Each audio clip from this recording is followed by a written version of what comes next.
BRS రాజకీయం చేస్తుందని మాట్లాడుతున్నారు బుద్ధి లేకుండా. మేమేం రాజకీయం చేయలే. రాజకీయాలు మీ ముఖ్యమంత్రి చేస్తున్నాడు.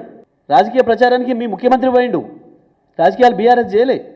మనుషుల ప్రాణాలని వదిలిపెట్టి లెక్క పెట్టకుండా రాజకీయాలు ఓట్ల కొరకు తిరుగుతుంది. సిగ్గు లేకుండా మీరు కనీస జ్ఞానం ఉండాలి. ప్రజలు ఏమనుకుంటారు, ఏం జరుగుతుంది రాష్ట్రంలో, ఆ బిడ్డలు మన వాళ్ళు గారా, ఏం చూపించింది ప్రభుత్వం కన్సర్ను, నింపాదిగా రోజుకొక టీం వచ్చిందని చెప్తూ గా లీకేజీలు ఇచ్చుకుంటూ గా వార్తలు రాయించుకుంటూ కాలం గడుపుతున్నారు. ఈ ప్రాజెక్ట్ ఎట్లా పెట్టినరు, ఏం చేసిండ్రు, వాటి జోలికి ఇప్పుడు మేమేం పోవడం లేదు. ఈ ప్రాజెక్టులో ఉండే కుట్ర అయింది. కానీ ఇవాళ మాత్రం 100% సరి అయిన పరీక్షలు నిర్వహించకుండా సీపేజీ వస్తున్న సందర్భంలో అది ఏ ప్రాంతం నుంచి వస్తుంది, ఏంది, పనులు కొనసాగించవచ్చా లేదా అనేది నిర్ణయించకుండా, టెక్నికల్ టీంను పిలిచి వాళ్ళ సర్టిఫికేట్ తీసుకోకుండా, వాళ్ళ అనుమతి తీసుకోకుండా మీరు చేసిన చర్యల వల్లనే ఇవాళ ఈ ప్రమాదం సంభవించింది. ఇది 100%, 100% రాష్ట్ర ప్రభుత్వం యొక్క వైఫల్యమే, రాష్ట్ర ప్రభుత్వం యొక్క నిర్లక్ష్యమే. అటువంటి సొరంగాలు తవ్వేటప్పుడు తీసుకోవాల్సిన జాగ్రత్తలు తీసుకోకపోవడం వల్లనే ఇది జరిగింది. ఇది చాలా స్పష్టం. గతంలో మాకు వరుసగా 5 ఏళ్ళు ఎదురైన అనుభవం అదే. సీపేజ్ ఎక్కువ ఉండడం వల్లనే ముందు పోలేకపోయినాం. ఇంకొక వైపు అవుట్లెట్ నుంచి తవ్వాల్సిన చోటనేమో బేరింగ్, వీళ్ళు పెట్టే గొప్ప టెక్నాలజీ. ఒక్కసారి బేరింగ్ పోతే 2 సంవత్సరాలు 3 సంవత్సరాలు పడుతుంది మళ్ళీ ఇది రావడానికి. పైనుంచి వెళ్ళి ఇన్లెట్ నుంచి వెళ్ళి అయితేనేమో సీపేజ్ నీళ్లు తీసి బయట పోయడానికే నెలకు 1.5 కోటి పైగా కరెంటు కాలుతుండే. అటువంటి దురదృష్టమైన పరిస్థితులలో పెట్టినరు ఆ ప్రాజెక్టును. నల్లగొండకు నీళ్ళు ఇచ్చే ఉద్దేశం లేకనే పెట్టినరు. ఇది పెట్టడంలోనే ఒక కుట్ర ఉంది. మేము ఆనాటి నుంచి చెప్పినాం, ఈ ప్రాజెక్టే ఒక పెద్ద కుట్ర, నల్లగొండ జిల్లా ప్రజలు మభ్య పెట్టడం కొరకే చేసింది ఇది అనే విషయాన్ని. ఎక్కడ ఎవడు వాడని దాన్ని తీసుకొచ్చి నల్గొండ జిల్లా నెత్తిన పడేసి నల్గొండ జిల్లా నాయకులు దద్దమ్మలై చేతగాని వాళ్ళు అయినందువల్ల జరుగుతున్న నష్టం ఇది. ఒక్కడు మాట్లాడినోడు లేడు.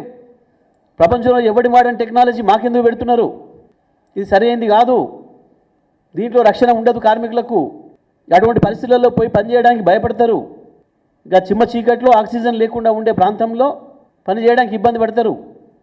ఇదన్నీ తెలిసే పెట్టాను.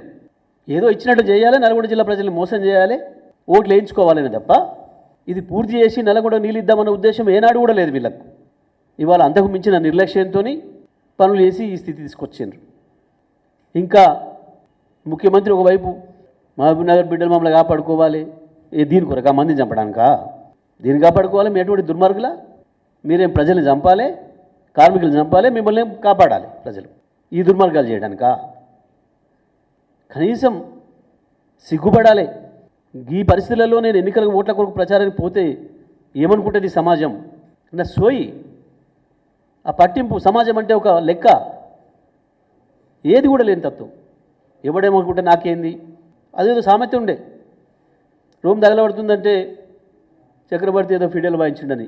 దానికి ఇవాళ రేవంత్ రెడ్డి చేసిన పనికి పూర్తి పోలిక ఉంది 100%. ఇవాళ రేవంత్ చేస్తున్న పని అదే. కనీసం ప్రతి ఒక్కరు ఇవాళ రాష్ట్రంలో ఎక్కడ చూసినా ఈ చర్చ జరుగుతుంది. ఏమైంది ఏమైనా తెలిసిందా, వాళ్ళు ఏమైనరు, వాళ్ళ పరిస్థితి ఏంది అనే మాట. ఇవాళ వీళ్ళ పరిస్థితి, ఇవాళ ఇప్పుడు ఈ జరుగుతున్న పనుల పరిస్థితి చూస్తే ఇంకెన్ని రోజులు పడితే కూడా తెలిసే పరిస్థితి లేదు. పేరుకు పోయి ఉన్నారు ఆడ మంత్రులు చెప్పుకోవడానికి. కానీ జరుగుతున్నది ఏంది, పని ఏంది, మీ ఆతృత ఎక్కడుంది, మీ ముఖ్యమంత్రికి ఏం సోయింది, ఎక్కడ బీఆర్ఎస్ రాజకీయం చేసింది, ఎక్కడ మాట్లాడింది? మేమేం చేయలే. అదే శ్రీశైలంలో పవర్ ప్రాజెక్టులో ప్రమాదం జరిగితే అదే రాత్రి మధ్యరాత్రి పోయినా నేను. వాస్తవానికి సిబ్బంది భయపడుతుంటే నేనే స్వయంగా లోపల తీసుకుపోయినా. ఆ పొగలో ఆ చీకట్లో ఏం కాదు పదండి పోదామని చెప్పి రాత్రి 2 గంటలకు చేరుకోను నేను, 9కి తెలిస్తే. ఇది వేరే భిన్నమైన పరిస్థితులు కావచ్చు, కాదనటం లేదు, దానికంటే కొంత భిన్నమైంది.